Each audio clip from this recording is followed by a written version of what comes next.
Have you ever noticed how some people disappear in plain sight? In a world where every moment is broadcasted, where laughter is posted and pain is filtered, their silence stands out like a shadow in daylight. You scroll past faces, stories, celebrations, yet somewhere among the noise, a quiet presence lingers. They watch, they read, they listen, but rarely do they reveal. They exist beyond the algorithm, invisible to the crowd, but deeply alive within themselves.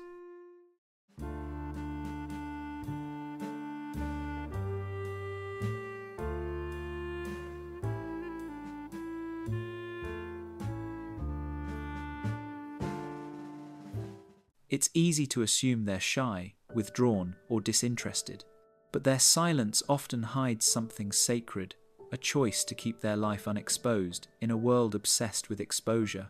They aren't running away from the world, they're protecting the parts of themselves that the world no longer knows how to handle: stillness, mystery, and privacy.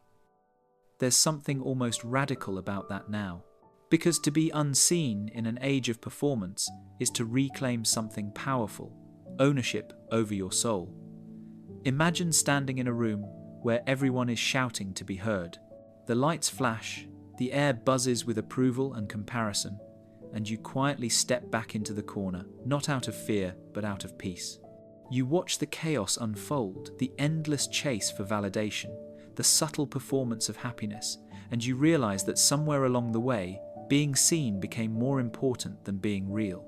Psychologists call this the spotlight effect, the illusion that everyone is watching, when in truth, most are too busy projecting their own image to notice yours. For those who stay silent, that illusion never had much appeal. They don't crave eyes, they crave meaning. Their minds run deeper, their emotions heavier. Neuroscience suggests that introverted or introspective individuals process stimuli more intensely. Every like, every comment, every judgment echoes louder in their nervous system. So they retreat not from the world, but from overstimulation. Their silence becomes a kind of emotional armor. But it's more than temperament, it's philosophy. Some souls understand that not everything sacred should be shared. They sense that the moment something is posted, it stops belonging to them. The private becomes public, the pure becomes performative. And so they hold their lives like fragile glass, afraid that exposure might shatter the meaning within.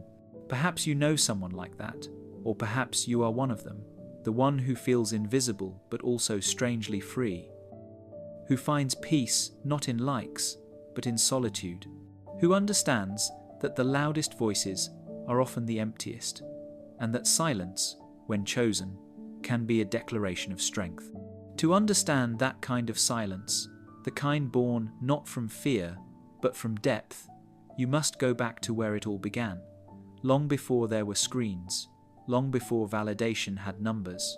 Back to the first moments when a child learned what it meant to be unseen and safe. It often begins quietly, long before the world learns your name. You were the child who sat at the edge of the room, observing. While others played loudly, you noticed the way their laughter rose and fell, how alliances formed and dissolved like tides. You didn't feel excluded, you felt aware. The air carried more than noise, it carried tone, tension, unspoken rules. And you learned early that speaking too loudly invited judgment, that revealing too much of yourself could shift the mood in the room. So you stayed silent, collecting details instead of attention. There's a kind of intelligence that grows from silence, one born from hyper-awareness.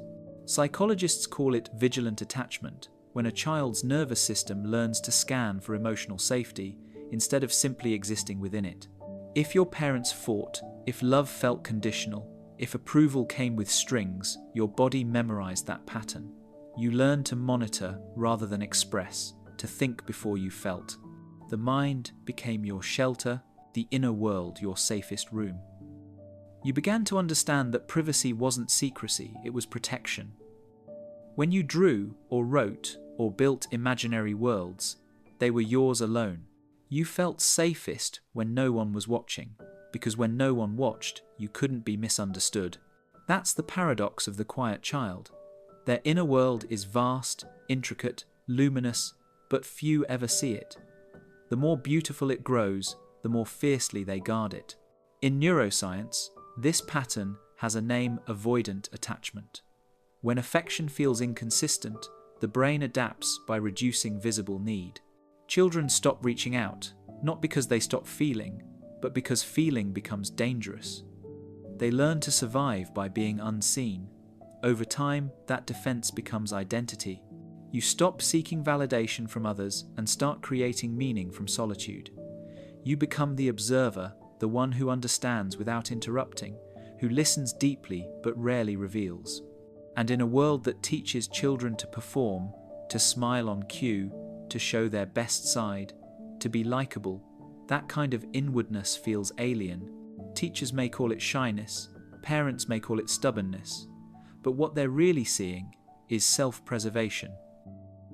The instinct to remain hidden becomes muscle memory. As you grow older, the pattern stays. You learn to exist in the margins, watching, analyzing, feeling everything, but showing little.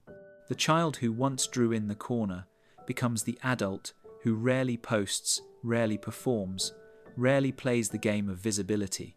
Not because they have nothing to say, but because they were taught that silence is the safest language. And so, while others learn to speak to the crowd, you learn to speak to yourself. But that silence, that sacred distance, doesn't disappear in adulthood. It simply takes a new form, dressed in the habits of the digital age. You grow up, and the world tells you to show yourself. Not just who you are, but what you eat, where you go, what you feel. Every moment must be seen to exist. But for you, something inside resists. You scroll through the glowing parade of lives, faces frozen in curated smiles, stories told through filters, and you feel the faint hum of distance. You don't hate it, not exactly, you understand it. Yet your hands never quite reach for the same spotlight. There's a subtle ritual that happens in your silence. You type a caption, pause, read it again, and then delete it. You take a photo that perfectly captures a moment, but something about posting it feels like breaking its spell. You tell yourself it's not worth it, that no one would care, but deep down, you know it's not about them. It's about preserving the meaning before it becomes content. You've seen too many emotions cheapened by applause, too many memories diluted by performance, so you build your own quiet rule. What matters most stays unseen. Psychologists might call this self-protective inhibition, a behavior rooted in the same neural pathways that once kept you safe as a child. The same instinct that made you retreat to your imagination now guards your inner world from the marketplace of validation. Every time you choose not to post, it isn't indifference, it's control. A choice not to let your worth be quantified by pixels or hearts. But that control comes at a cost. The more you hold back, the more you become a shadow at the edge of the digital bonfire, warm enough to see the light, but never part of it. You watch as others share, connect, confess, and you wonder if you've built walls or boundaries. The difference blurs with time. Neuroscience suggests that social media engages the brain's reward circuitry, dopamine firing at every like, comment, and share. For some, it's addictive. For you, it's overwhelming.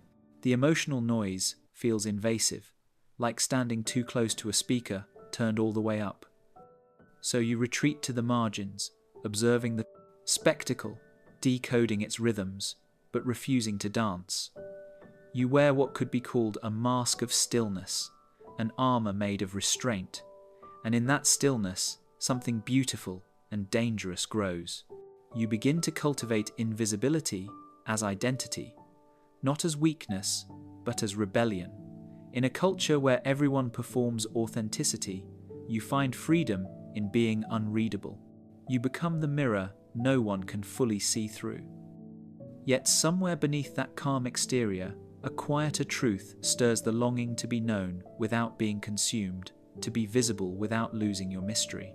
And that tension between protection and connection is where the real story of your silence begins to unfold. Have you ever wondered why some people feel drained after simply existing online, as if every photo, every comment, every moment of exposure quietly chips away at their sense of self? Science might have an answer. In psychology, there's a concept known as self-concept clarity, the degree to which you know who you are without needing the world to confirm it. People who have high self-concept clarity don't need mirrors made of screens to see themselves clearly. Their identity is internal, grounded, and self-sustaining. But for many, social media subtly erodes that. It turns reflection into performance. You begin to exist not as you are, but as you appear. Your brain, though ancient, adapts too easily to this new stage. Each like, comment, or share triggers a small burst of dopamine, the same neurotransmitter that fuels craving and addiction. Studies in neuroscience have shown that these small digital rewards activate the same pathways as gambling or sugar. You don't post because you're bored. You post because you've been conditioned to seek validation in metrics. It becomes a loop, a feedback system, that turns self-expression into a biochemical chase. And for those who resist it, the ones who stay quiet, who rarely post it, isn't ignorance. It's rebellion. They are, consciously or not, protecting their neural peace. Carl Jung once spoke of the persona, the mask we wear to meet society's expectations. It's the version of you that smiles when you want to disappear, that performs so others might approve. Most people have fused with that mask, they've mistaken it for the face beneath. But the ones who step back, who stay unseen, often sense the danger in overexposure. They feel that the more you show, the less of you remains unclaimed. The refusal to post becomes a way of rejecting the persona of preserving authenticity in a world addicted to pretense. Behavioral research also offers a clue. Introverts and introspective individuals have higher sensitivity to external stimulation.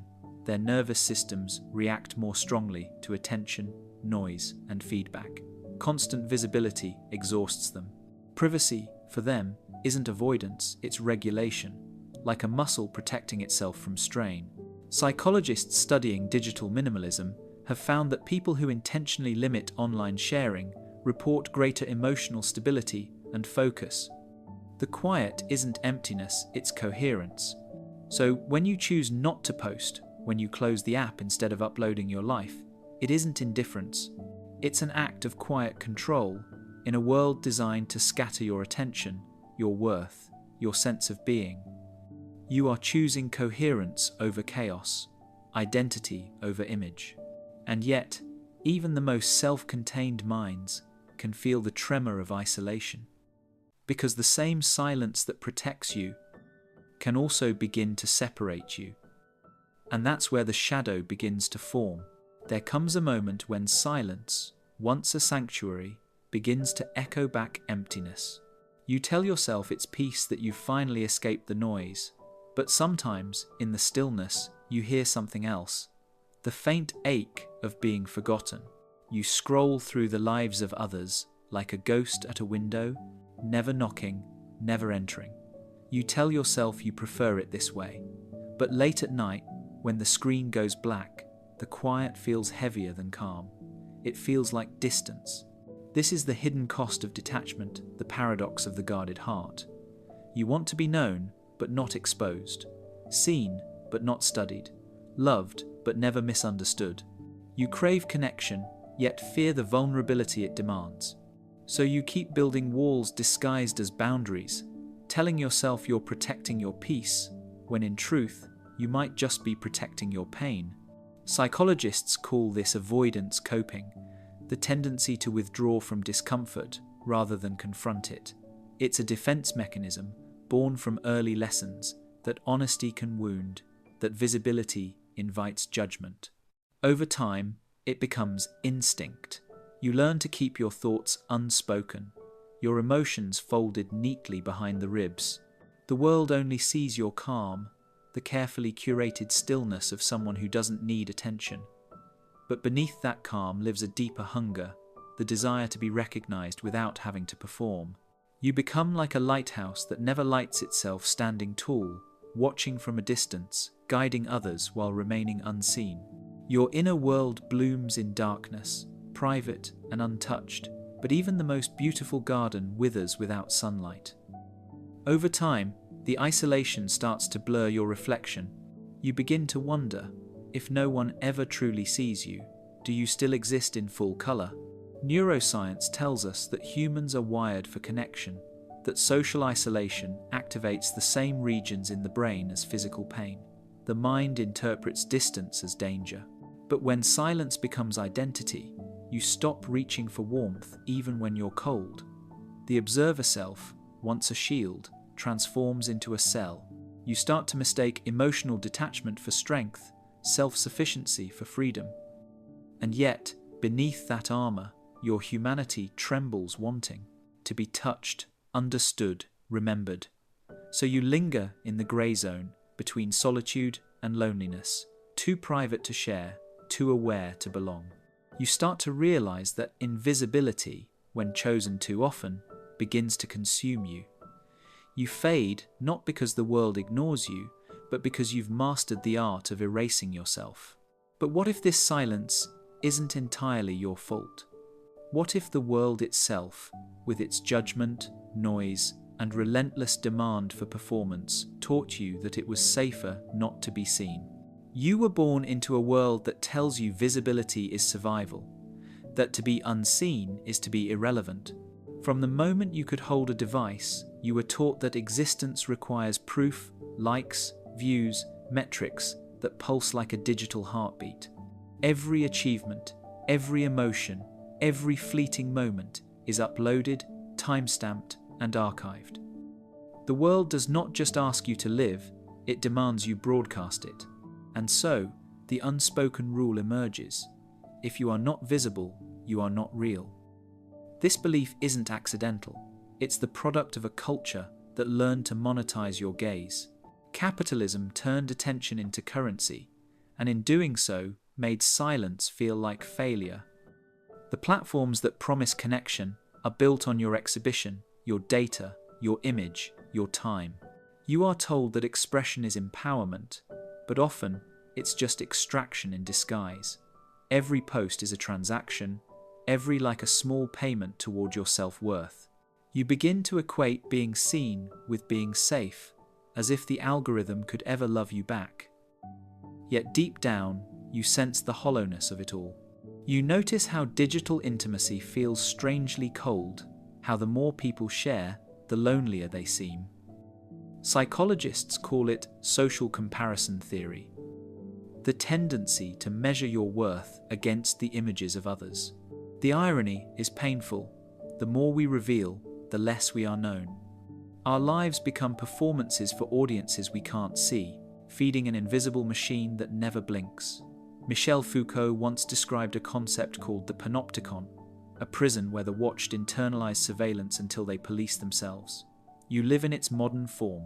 You post, edit, curate, not because anyone forces you to, but because you've learned to anticipate being watched. Visibility becomes control, and control becomes comfort. You smile for the unseen warden of public opinion, not realizing the cage was built within you. But some souls resist. They step away from the stage and into the shadows, choosing quiet as an act of defiance. In a world addicted to attention, their absence is unsettling, even threatening.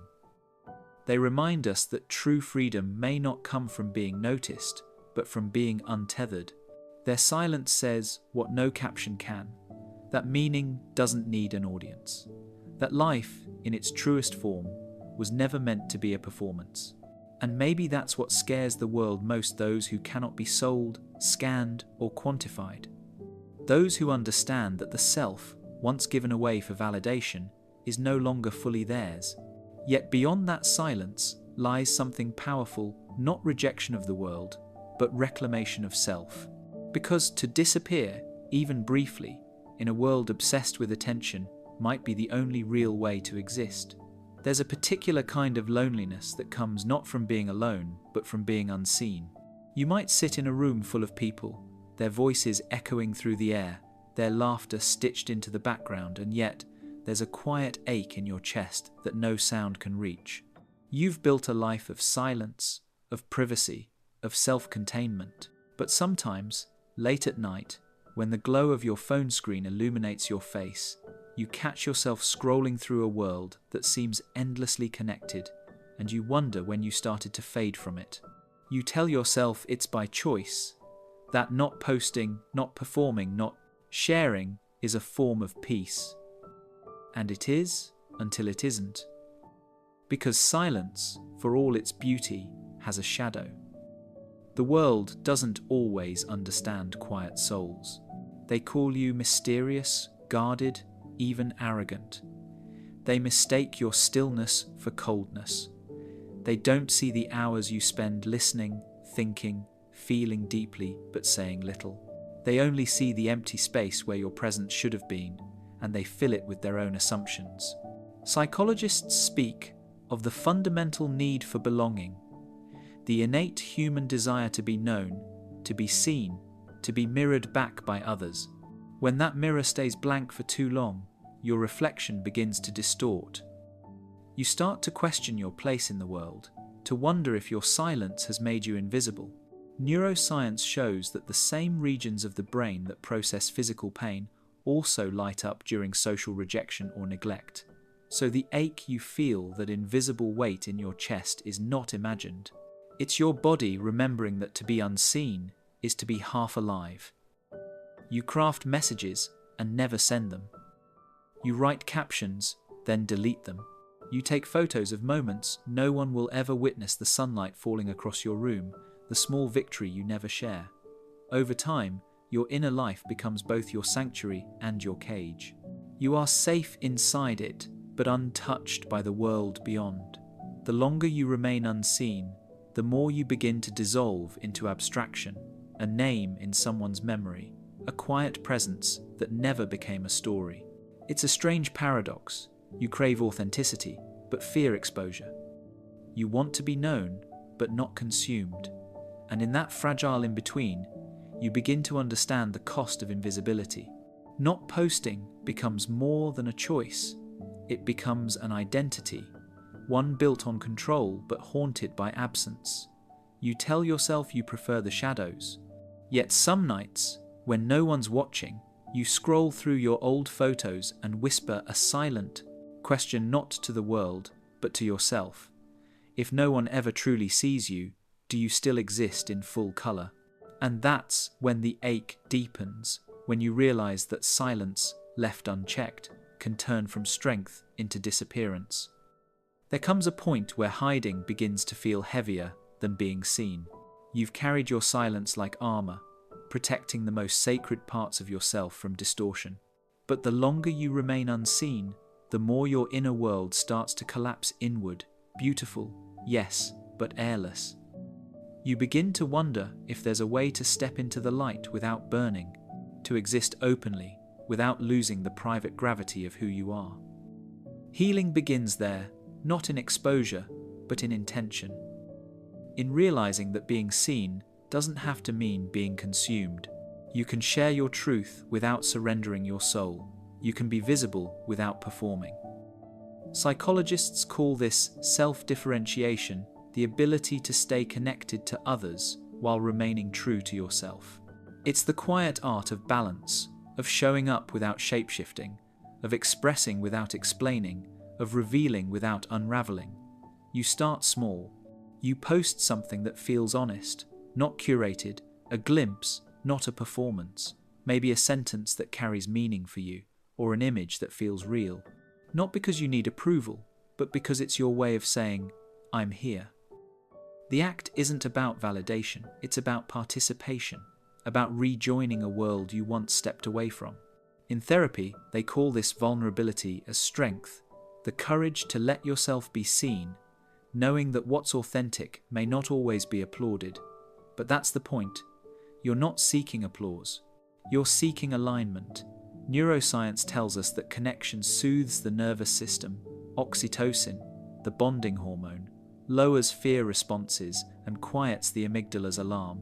In other words, when you share genuinely, your body, begins to feel safe in openness again. Slowly, your silence stops being a shield and becomes a doorway. You learn that boundaries don't mean withdrawal. They mean choosing what deserves to be shared and what deserves to remain sacred. You reclaim authorship over your story. There's a simple kind of peace that emerges from this. A recognition that you can let the world glimpse parts of you without handing it the keys to your being. You begin to realize that privacy isn't about hiding, it's about stewardship. The goal was never to disappear, but to remain intact while being known. To show yourself, not for applause, but for alignment. And somewhere in that quiet middle ground, between the chaos of exposure and the loneliness of retreat, you rediscover the essence of self-expression, truth, not spectacle. The kind of visibility that doesn't dilute you, but deepens you. Because maybe the point was never to stay invisible or to shine endlessly, but to learn how to exist in both light and shadow, fully, freely, and finally, as yourself. In a world that measures worth by visibility, it takes courage to remain unseen. Everywhere you look, people are fighting to be remembered, posting, performing, proving. But you've started to notice something. The louder the noise becomes, the more you crave the quiet. The more you see people scrambling for attention, the more you want to disappear into something truer, something untouched by the hunger to be known. There is a strange kind of power in silence, one that most never learn to hold. When you stop needing to be witnessed, you begin to see differently. The world slows down, the mind softens. You start noticing the small, sacred details, the way sunlight trembles through the curtains, the stillness between words, the texture of solitude. You realize that not every truth is meant to be shared, that some moments lose their meaning the second they're exposed. To protect something, sometimes you must keep it hidden. Carl Jung once wrote that the privilege of a lifetime is to become who you truly are.